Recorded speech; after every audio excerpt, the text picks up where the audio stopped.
Podcast Network Asia.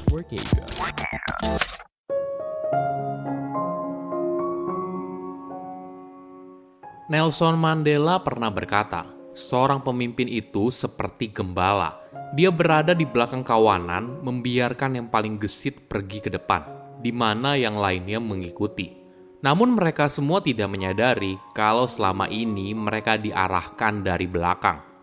Halo semuanya, nama saya Michael. Selamat datang di podcast saya, Sikutu Buku. Kali ini saya akan bahas soal servant leadership, gaya kepemimpinan yang melayani. Mungkin kalau terdengar sekilas, hal ini seperti di luar nalar. Kok pemimpin yang melayani? Bukannya pemimpin itu harus dilayani? Sudut pandang ini bertentangan dengan apa yang mayoritas terjadi di masyarakat. Pemimpin yang melayani bukan memerintah. Pemimpin yang rendah hati bukan arogan. Pemimpin yang selalu mendorong timnya untuk selalu maju dan bekerja dengan potensi terbaik. Pendekatan ini justru memberikan hasil yang positif bagi perusahaan. Karyawan merasa didengar dan masukannya dipertimbangkan. Tidak heran, riset membuktikan karyawan tersebut 4,6 kali lebih mungkin untuk bekerja sesuai kemampuan terbaiknya. Sebelum kita mulai, buat kalian yang mau support podcast ini agar terus berkarya, caranya gampang banget. Kalian cukup klik follow. Dukungan kalian membantu banget supaya kita bisa rutin posting dan bersama-sama belajar di podcast ini.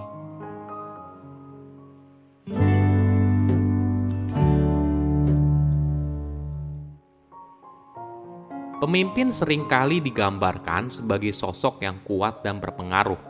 Setiap orang patuh dan selalu melayani sang pemimpin. Tidak jarang kita lihat kalau seorang yang dianggap bos selalu dibantu oleh anak buahnya. Entah ada yang membantu membawa tasnya, membukakan pintu, dan sebagainya. Namun ada tipe pemimpin yang lain, servant leadership atau dikenal sebagai kepemimpinan yang melayani. Penelitian menunjukkan kalau perusahaan yang dipimpin oleh orang dengan tipe ini mampu mengungguli kompetitor, punya lingkungan kerja yang lebih baik, dan sebagainya. Kepemimpinan yang melayani boleh dibilang merupakan konsep universal karena berakar pada budaya Timur dan Barat. Di Timur, para ahli merujuk pada para filsuf Cina pada abad ke-5 sebelum Masehi seperti Lao Tse, yang menegaskan ketika para pemimpin terbaik menyelesaikan sebuah pekerjaan, tim mereka akan berkata kalau mereka melakukannya sendiri. Artinya, kesuksesan hal tersebut tidak dipusatkan pada satu orang, tapi pada sebuah kerjasama tim. Di era modern, terminologi servant leader pertama kali diperkenalkan oleh Robert K. Greenleaf dalam esainya yang berjudul The Servant as a Leader pada tahun 1970. Menurut Robert, idenya berasal dari novel dari seorang penulis Jerman yang berjudul Perjalanan ke Timur. Novel ini menceritakan tentang seorang karakter utama bernama Leo bertindak seperti seorang pelayan dan bekerja dengan sekelompok pencari kebenaran.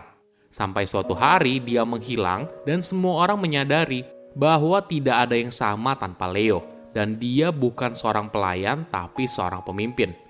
Leo dipandang sebagai pelayan, tetapi tanpa dia, tim merasa tersesat dan menyadari kalau Leo adalah pemimpin mereka yang sebenarnya. Dia membantu semua orang dan mendorong potensi yang terbaik dari masing-masing orang.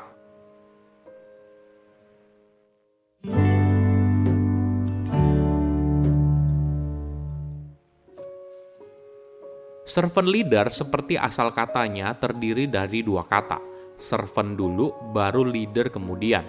Artinya tipe pemimpin ini punya dorongan yang besar untuk melayani di dalam dirinya. Mungkin sederhananya seperti ini. Dalam struktur organisasi tradisional, CEO dan manajemen puncak berada pada puncak piramid dan semakin ke bawah merupakan karyawan dengan jabatan yang lebih rendah, misalnya manajer hingga staf biasa. Karyawan yang posisinya di bawah berusaha memenuhi kebutuhan dan keinginan atasannya. Nah, tipe kepemimpinan servant leadership justru terbalik. Karyawan dan konsumen berada di paling atas dan pemimpin berada di bagian bawah. Para ahli sering menggambarkan mayoritas pemimpin bisnis tradisional berfungsi sebagai pengawas. Karyawan diminta untuk mempertahankan tingkat kinerja yang diinginkan, dan sebagai gantinya mereka menerima gaji dan tunjangan. Pemimpin yang melayani bergerak di luar aspek transaksional manajemen, dan sebaliknya secara aktif berupaya mengembangkan dan menyelaraskan tujuan karyawan dengan misi perusahaan. Kamu bisa melihat pemimpin dengan semangat melayani dari perilakunya. Bagaimana pemimpin itu membawa dirinya sendiri dan berinteraksi dengan karyawan yang lain. Misalnya saat karyawan baru masuk. Selama fase itu, seorang pemimpin dengan servant leadership mindset akan berusaha untuk mencari tahu bagaimana pengamatan dari karyawan baru tersebut. Apa kesan pesannya, apakah ada sesuatu yang bisa ditingkatkan, dan sebagainya. Ini merupakan gestur kalau perusahaan, khususnya para pemimpin, menghargai pendapat karyawan. Tidak peduli apakah mereka karyawan baru atau lama, sudah berpengalaman, atau masih baru lulus.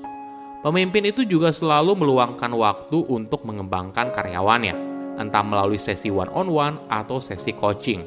Mereka melihat tim mereka sebagai calon pemimpin masa depan.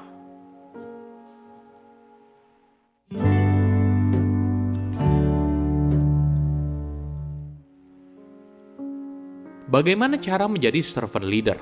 Ada beberapa tips yang menarik. Pertama, banyak mendengar. Servant leader membangun hubungan dengan mendengarkan secara mendalam. Mendengarkan dengan tujuan untuk memahami, bukan untuk merespon. Bahkan ketika dia tidak setuju atas apa yang disampaikan oleh timnya, servant leader menahan diri untuk tidak memotong pembicaraan dan menunggu sampai anggota timnya selesai bicara. Ini adalah cara seorang pemimpin memahami anggota timnya. Dia juga tidak ragu untuk bertanya. Misalnya, kinerja karyawan sedang menurun. Seorang servant leader akan bertanya, apa yang menghambat mereka? Apakah ada yang bisa dibantu? Di sisi lain, karyawan juga harus nyaman untuk mengajukan pertanyaan kepada servant leader, tanpa takut membuat atasannya tersinggung, terganggu, atau terancam. Kedua, tidak pelit memberikan kata-kata yang membangun.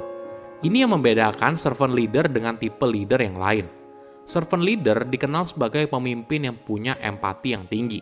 Mereka berusaha sebisa mungkin memperlakukan karyawan selayaknya manusia, bukan hanya sebagai alat untuk mencapai target perusahaan. Tidak heran apabila servant leader tidak ragu untuk memberikan dukungan atau apresiasi kepada karyawan. Ketiga, mempengaruhi bukan memerintah. Kemampuan persuasi merupakan bagian dari seorang pemimpin yang hebat. Artinya, pemimpin tersebut mampu meyakinkan orang lain kalau itu adalah jalan yang benar. Menariknya, tim yang berada di bawah kepemimpinan servant leadership tidak mengikuti apa yang dikatakan karena itu merupakan sebuah perintah, tapi karena hal itu diucapkan oleh seorang servant leader. Dari tadi kita sudah membahas apa itu servant leader, manfaatnya, dan bagaimana caranya untuk menjadi pemimpin dengan tipe seperti itu. Tapi apakah ada kelemahan dari gaya kepemimpinan ini? Mungkin yang pertama, konsep ini tidak mudah untuk dijelaskan. Maklum saja, selama ini kita menganggap kalau kita jadi pemimpin artinya kita yang dilayani, bukan sebaliknya. Untuk menjadi servant leader juga tidak mudah. Seorang pemimpin harus punya dorongan itu di dalam dirinya. Jika tidak, apa yang dilakukan terkesan hanya manipulasi belaka dan tidak tulus. Di sisi lain, gaya kepemimpinan ini mungkin saja membuat seorang pemimpin dianggap lemah dan tidak mampu dalam membuat sebuah keputusan sendiri. Alhasil, kecepatan perusahaan dalam membuat sebuah keputusan mungkin menjadi lebih lambat, karena pemimpin lebih mengedepankan kalau anggota tim bersama-sama membuat sebuah keputusan. Saya undur diri, jangan lupa follow podcast Sikutu Buku. Bye-bye.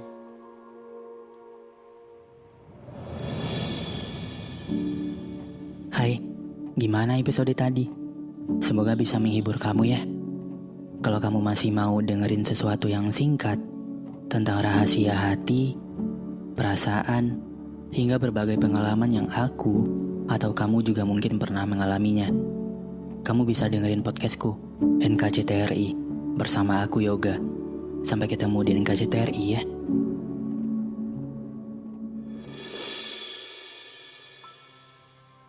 Pandangan dan opini yang disampaikan oleh kreator podcast, host, dan tamu tidak mencerminkan kebijakan resmi dan bagian dari podcast Network Asia.